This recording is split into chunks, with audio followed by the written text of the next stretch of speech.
मणिपुर की घटना को लेकर के पूरी दुनिया में भारत को शर्मसार होना पड़ा है।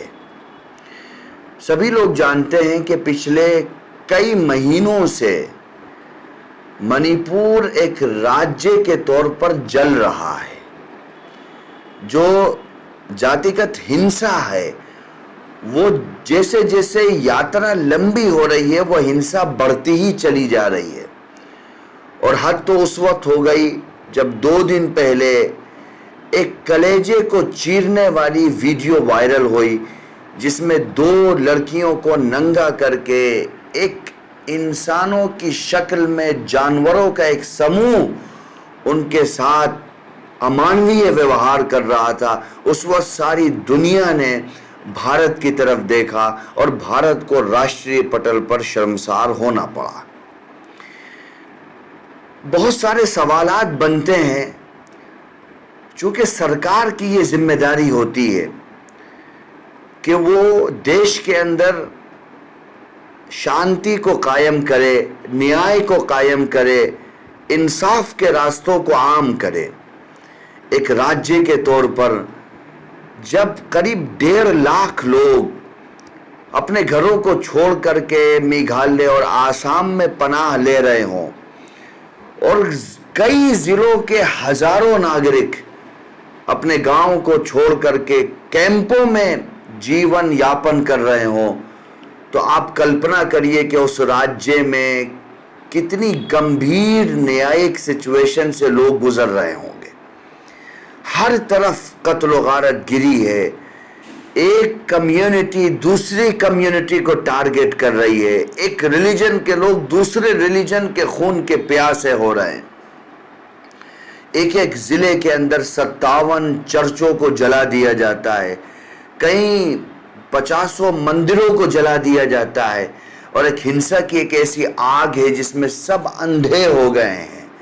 और दुनिया में वो भारत जिसमें Swami Vivekananda world religious conference में कहते हैं कि दुनिया में किसी भी आदमी पर किसी भी कारण से अगर अत्याचार हो तो वो भारत में आए, भारत उसका वेलकम करने के लिए तैयार है। उस भारत के अंदर उसी के एक राज्य के लोग एक दूसरे के खून के प्यासे हो जाएं और सरकार खामोश तमाशाई बनी रहे, तो इससे बड़ा दुर्भाग्य गांधी के देश में और क्या हो सकता है।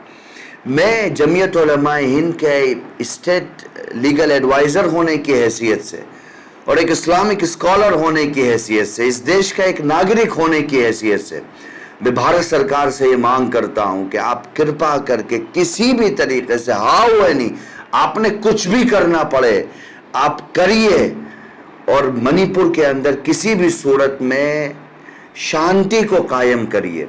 ये देश का इशू है, सिर्फ एक राज्य का मैटर नहीं है।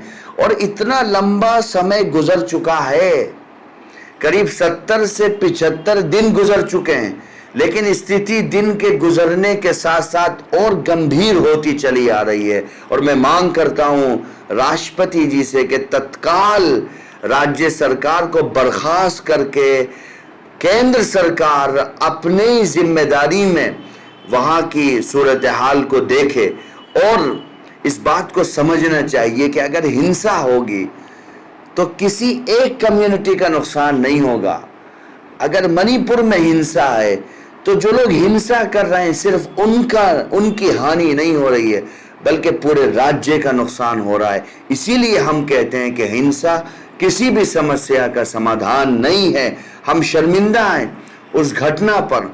भारत जिसके बारे में दुनिया में कहा जाता है कि भारत सिर्फ लोकतांत्रिक व्यवस्था पर विश्वास ही नहीं करता है बल्कि भारत तो लोकतंत्र की जननी है, मदर ऑफ डेमोक्रेसी है। अगर मदर ऑफ डेमोक्रेसी में मानवता के साथ इतना घंघोर अन्याय होगा तो बताइए दुनिया भारत के बारे में क्या नजरिया कायम करेगी। मैं भारत सरकार को यही कहता हूं कि आप कृपा करके कुछ भी करिए, लेकिन अब इस जुल्म और बर्बरियत के इन बादलों को हटाइए और इंसाफ के सूरज को रोशन करिए ताकि देश में भी शांति बहाल हो, राज्य में भी शांति बहाल हो और राष्ट्रीय पटल पर हमको किसी भी सूरत में क्रिटिसाइज न किया जाए।